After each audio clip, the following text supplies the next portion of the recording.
right? So sansar, littéralement in Hindi, sansar means the world, right? It means the world. But when we say the world c'est quoi vraiment? Sansar, c'est the cycle of birth and death. This is called sansar, right? C'est qui nous appelle le monde, bien sûr, the world, but this is known as the cycle of birth and death. We come to this world, we live, we take birth, we live, and then we die, we take birth again. It goes like that. So this is samsara, right? So when we talk about samsara, or the cycle of birth and death, it denotes what? It denotes that we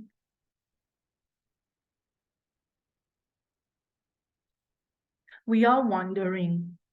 We are wondering in which sense we are taking birth again and again. Nous revenons à la terre, will die, will come again. We are still wandering. When I say we, it means the soul. Yes, yeah. Parce que the body will definitely be destroyed.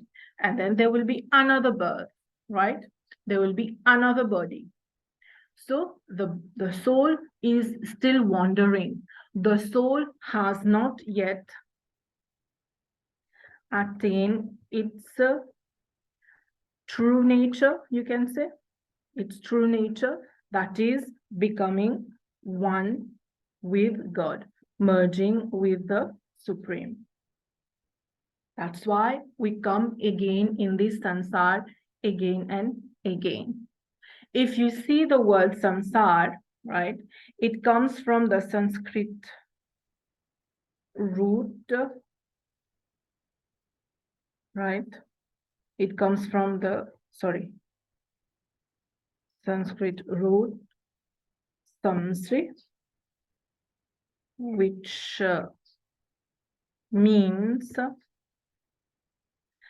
means to go around, to wander, right? To go around, yeah, to wander, how you want to call it, right?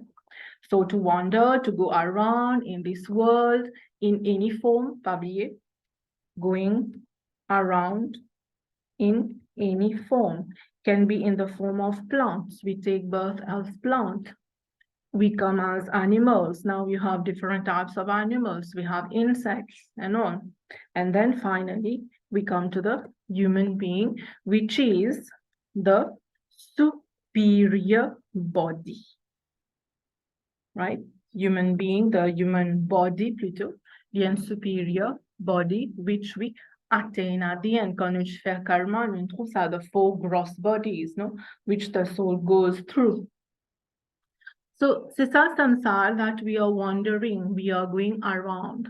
And when we are going around, we are going in many forms, right? We are in any form. Now, the form that we will take birth, sa naissance doesn't take birth as you are. Maybe in next birth, you will be in another body, right? On what basis this is decided? Which body you will get, which family you will get, which country you will be born, right? It's never a coincidence. It is all based on karma. The karma that we do, it is all based on that. It is said that as per the law of karma, if we criticize a particular religion, for example, we keep on criticizing a particular religion, next birth, we will be born in a family who follows that particular religion. It is like that. Because when we criticize, we talk about someone or something, we are connecting ourselves to that person, to that thing. So since we have already built ou bien established the connection, li pourrait ça avec nous, next birth also. Pareil comment an enemy, for example. We're not supposed to have enemy, but let's take an example. You don't like someone, we hate someone. The fact that I just think that I hate the person, I don't like the person, next birth, li pou vin dans mon la vie. It will happen like that. It's all karma. It's all the energy we are exchanging, right? So this is sansar. We go around, okay, and we take different bodies, right? As per the Hindu point of view, of course. There are other religions which do not believe in taking birth again, no? In rebirth. For example, the Islam, most of them, they don't believe in taking birth again and again, like Hindus do believe, right? Whatever the concept, right? Whatever the belief, but the main focus is definitely on karma. No one can deny, no religion can deny कि I believe in karma. All of us, we believe in doing good karmas, right? Now, when you're talking about sansar, about karma, I told you last time, you please include the Bhagavad Gita quote, like we change body, right? Like when somebody's clothes lands in worn out, he's going to change, no, the cloth. So in the same way, when the body become worn out, maybe vieux normalement, by worn out it means vieux. So it the soul leaves that body and take birth again in another body, right? I have uploaded the notes about it on that folder. You will get it. You will get the verse also there. No need to remember the verse as it is by heart. Usisko ne expliquer, that is enough, right? It's not also important to state in which chapter, from which verse, ou simplement dire from Bhagavad Gita, that is enough, right? Now, talking about sansara and talking about the soul, I told you that some religions, they don't believe in that rebirth concept. Like we said, Islam does not believe in the rebirth concept. They believe that you come on earth once, you die, the soul will be like stored somewhere, Sikhinmo, right? The person who dies, so Atma, it was stored somewhere. And then there will be the day of judgment, which is called the day of Qayamat, right? The day of judgment. Then it will be decided that you'll be punished, you'll go to hell, or you'll go to heaven. Généralement, c'est ça the concept in Islam. Now we have Buddhism. If you know about it a bit, Buddhism was founded by Buddha, what you call Gautam Buddha or Buddha. Initially, it was an offshoot of Hinduism, une sortie from Hinduism. Ça. Parce que pas oublier, dans sa 10 avatars of Vishnu, one is Buddha, right? So it is part of Hinduism. But with time, it became an independent religion. It's not considered part of Hinduism. But there are many practices qui are similar from Hinduism. Now, Buddhism rejects the existence of the soul. Malgré qu'il y a une religion can crop up from Hinduism, but it came to have a belief that soul does not exist, right? Those doing main, you will study Buddhism. We'll go in detail later with that. But for now, Buddhism rejects the existence of the soul, parce que Buddha said that its existence cannot be proved. You can't prove it, right? You can't touch it. So how can we say the soul is here? That's it, the whole concept and a whole theory about it, right? But en général, malgré qu'il y ait Buddhism or Hinduism or Jainism, whatever, whether they believe in the soul or not, right? But they do believe in the karma, they do believe in the samsara, right? And the samsara is a place where we take birth and we die again and again, yes. It is a place where there is materialism. It is materialist, right? Yet we are born here to reach moksha. I put it that way. We are born here, we take birth here to reach moksha. We take birth in this samsara, which is today full of problems, evils, materialism. N'importe comment on veut appeler, en gros, nous avons materialism. Malgré les comme ça, the samsara, yet we have to take birth here.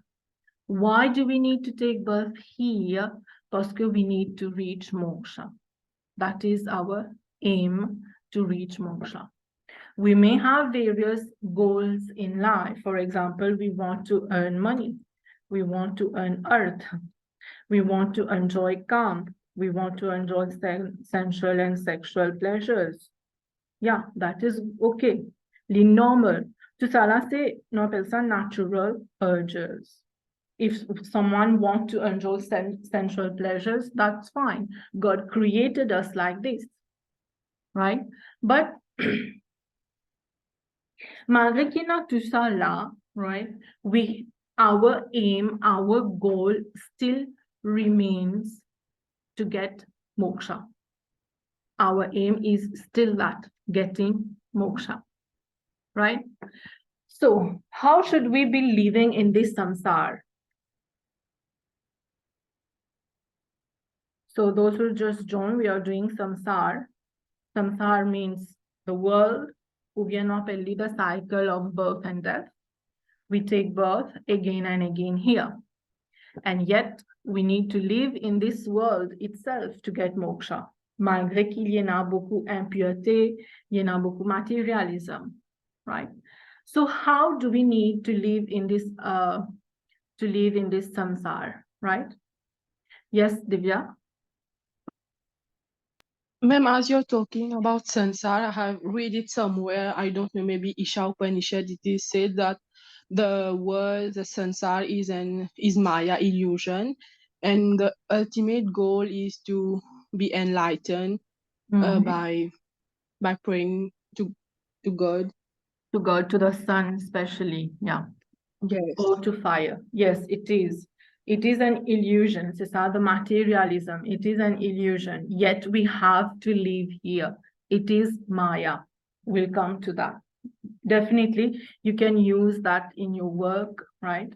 Especially in the last verses of Isha Upanishad, there is this mention about how we need to live in this world, yet reaching moksha, right? So how to live in this samsara, in this world, the cycle of birth and death, you will agree it's not an easy task to live in materialism, yet we need to follow spirituality. We are tempted, many times we are tempted. It's kind of normal. But how to live here in this impurity?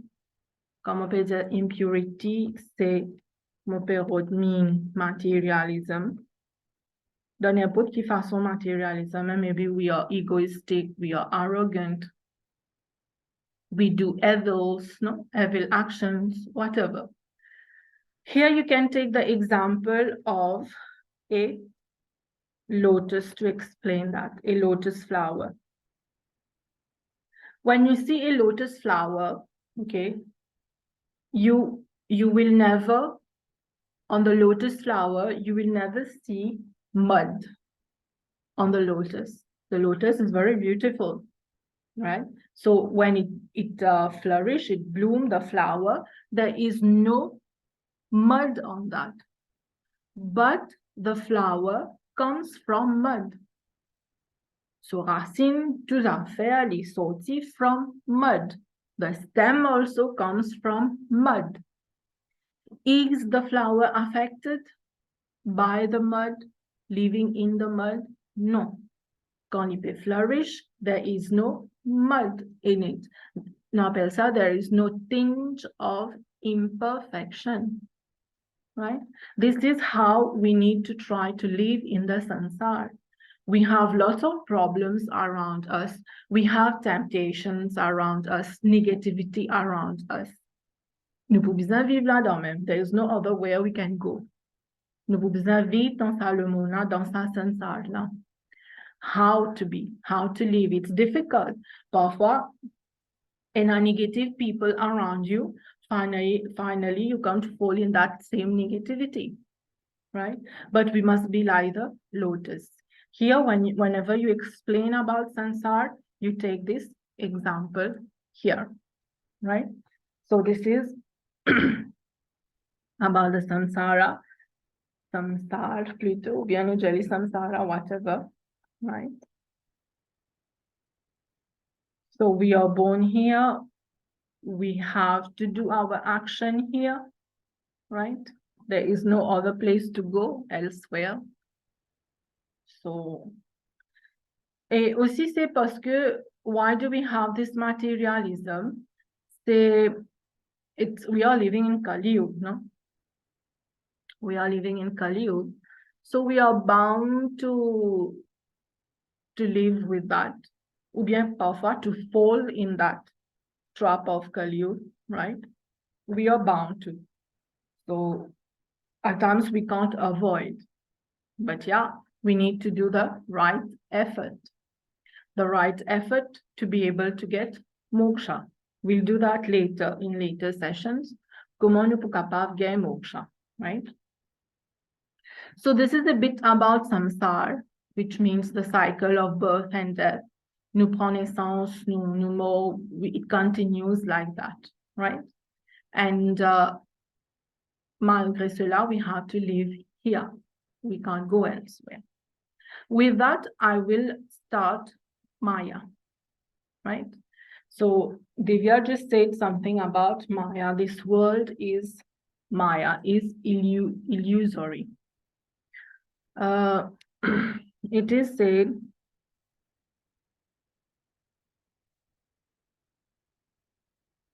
there is a quote like that, Brahma Satya, Jagat Mithya.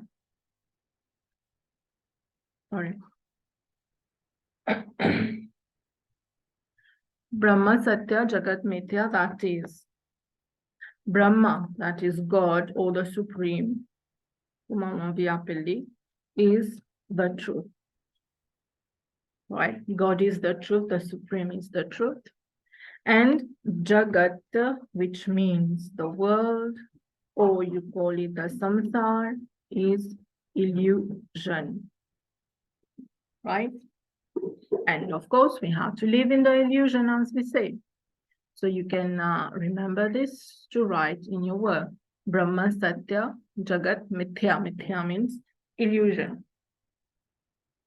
Or this is what we call Maya. Right?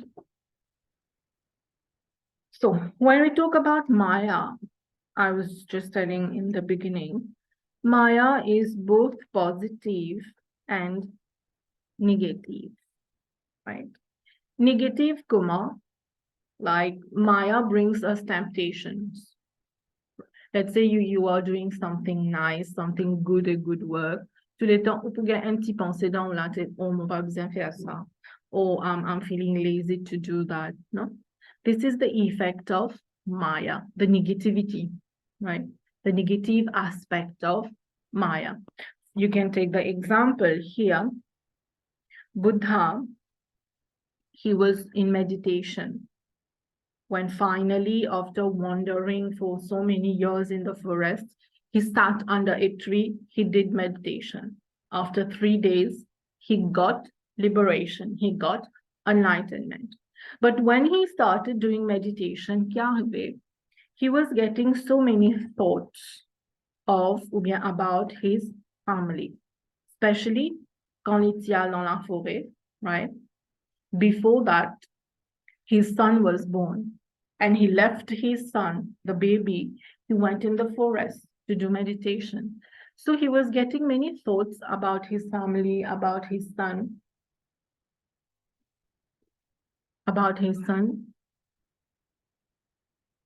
And what is it? It is Maya, right? It is the effect of Maya. Now, there is a question. Does Maya affect God? Point. No. Does Maya affect God? We are saying Buddha. Buddha is God. As a Hindu, we believe Buddha is God because Buddha is considered to be one of the avatars of Vishnu. Let's talk about Ram. Let's talk about Krishna, right? Does God then affect Maya? Did Maya affect Ram? Did Maya affect Krishna? Indirectly, we. How? Let's take the example of Ram. Ram went to the forest. He had nothing to do with that. He didn't promise anything. Yet his father announced that he had to go to the forest. How did that happen? Because of Kaikeyi, the mother of, the wife of Dashrath, right? Lindemann, 2 boons. One, that Bharat should be the king. Bharat, c'était Sugarson, Kaikeyi Sugarson, should be the king of Ayodhya. And secondly, Ram should go to the forest for 14 years, right? Indirectly, Ram was affected. Comment? Through Kaikeyi. Au fait, Kaikeyi fell into the trap of Maya, into that illusion that his son should be the king. Malgré que there is a rule tous les temps que after the father, c'est the first son, grands enfants, garçons qui pouvaient les rois. That is the rule among the Kshatriyas, among the warriors, among the kings, right?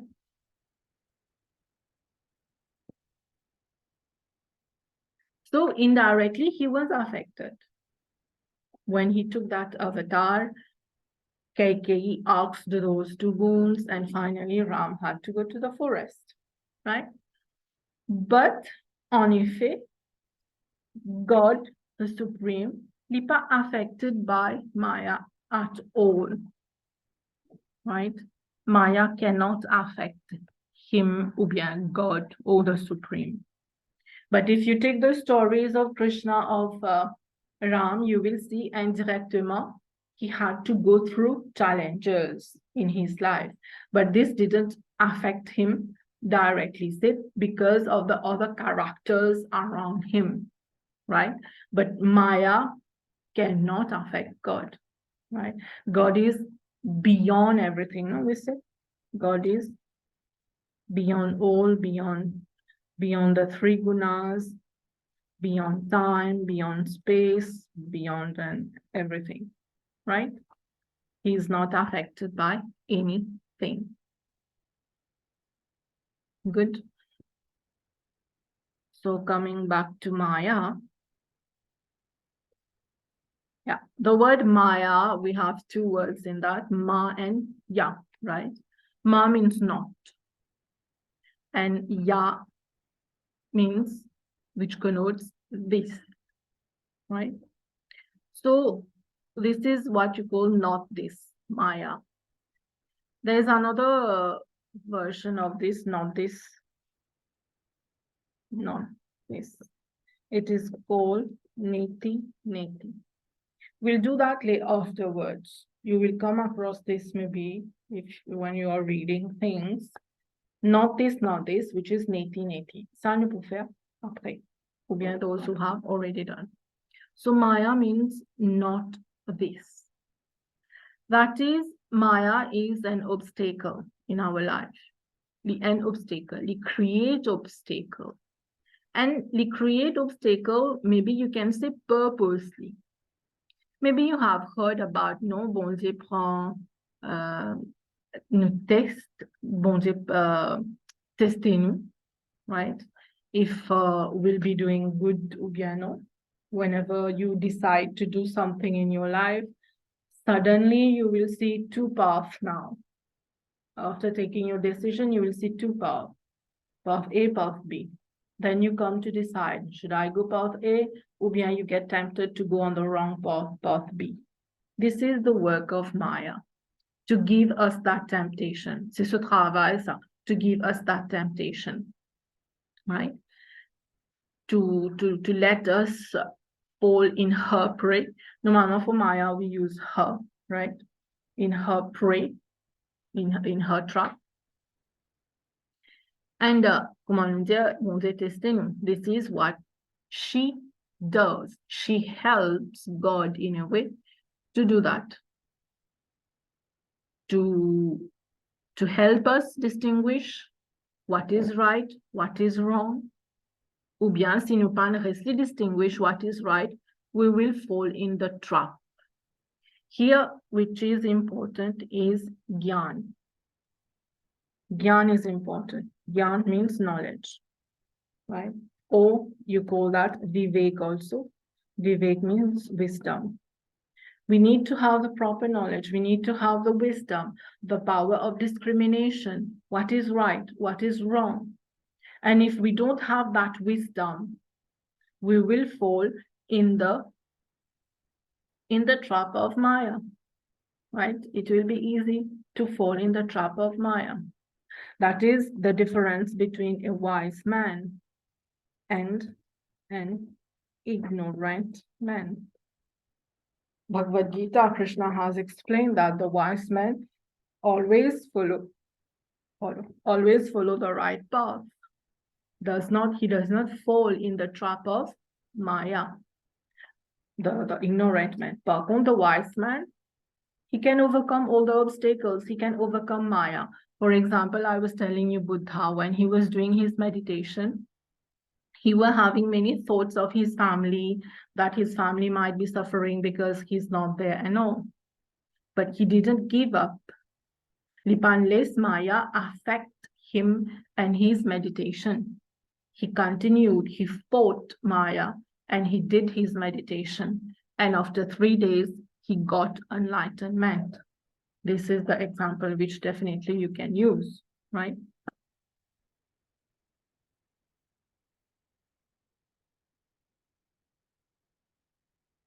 Now, if you come to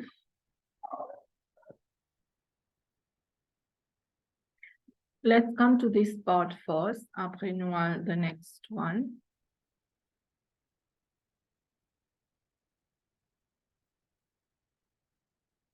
Yeah, I told you Maya is always referred as the feminine aspect, right? And Maya has two sides, the positive and the negative. The negative side means an illusion, you create temptation, etc. But in the positive way, she is creative. Maya is creative.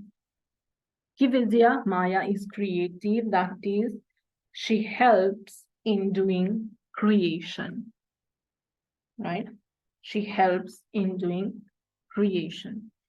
If we take the theory of Samkhya, Samkhya, il y a une philosophie, il y a un système qui explique nous que if you follow the Samkhya philosophy, how to get moksha, right? And Adimun peut-être pouka follow the yoga philosophy to get moksha. So Samkhya is a system, is a philosophy which we put into practice to get moksha. So in the Samkhya philosophy, it is said, il explique comment il fait creation. Il dit nous que Purush, that is the self. The self veut dire the supreme soul, right? Together with Prakriti, they did creation. Il paraît comment to have a baby, you need to have a mother and a father, right? Il paraît comme ça. When there was this creation, Purush took the help of Prakriti, that is Maya, and l'infaire creation. Right? So peut-être des attentes là, yin and yang, the masculine and the feminine aspect or power, right? Ça aussi, c'est une façon pour interpréter. But in our culture, we always explain it in this way. Purush, that is the supreme soul, with the help of Prakriti, which is Maya, they did creation. Right? Maya liena, Maya or Prakriti, has in herself the three gunas. The three gunas, the sattva, the rajas, and the tamas. Trois guns. Nous tous, nous avons trois guns pareils. Maya or Prakriti has these three gunas. Est-ce que God a three gunas là? Non. Ça est là, nous dire. God is beyond the three gunas. God is not affected by the three gunas, right? So to do creation, God needed Prakriti, or Maya. Maya, liyena, trois guns donnés, sattva, rajas and tamas. Et quand l'in fait creation, toute sa création est à tous les trois guns. Like we, human beings, animals, we have the sattva, the rajas, and the tamas. So this is the positive aspect of Maya, where she helps in doing creation. She is the feminine power. Ukav explique pareil comme ça, Shiv and Shakti, together they do creation. It is like that. The male power, the masculine power, and the feminine power, we get creation, right? This is the positive aspect of Maya. Now, Surdas was a poet, he was a great devotee of Krishna. In his poetry, he has described Maya. And in his poetry, he called Maya, the English translation is a bad woman. India Maya is a bad woman. Parce que Lilin décrit Maya sous negative aspect in his poems. So you can quote that if you're writing about Maya, that Surdas, in his poetry, he named Maya the bad woman, right? Et someone expliques d'autres about Buddha when he was in meditation. Now, if you take the Katha Upanishad, the Katha Upanishad talks about two paths. When we take a decision, you come to have two paths in front of you, the good and the bad one. This is described in the Katha Upanishad. The good path is known as the Shreya, and the bad one is known as the Preya, right? It's not prayer in English language, pray path. That is the bad path. So if we are wise enough when Maya is creating temptations for us, if we are wise enough, we will be able to choose the good path. And if we are ignorant, we will fall in the trap of Maya et nous pour prendre the wrong path, right? So this is the work of Maya. And in the Isha Upanishad,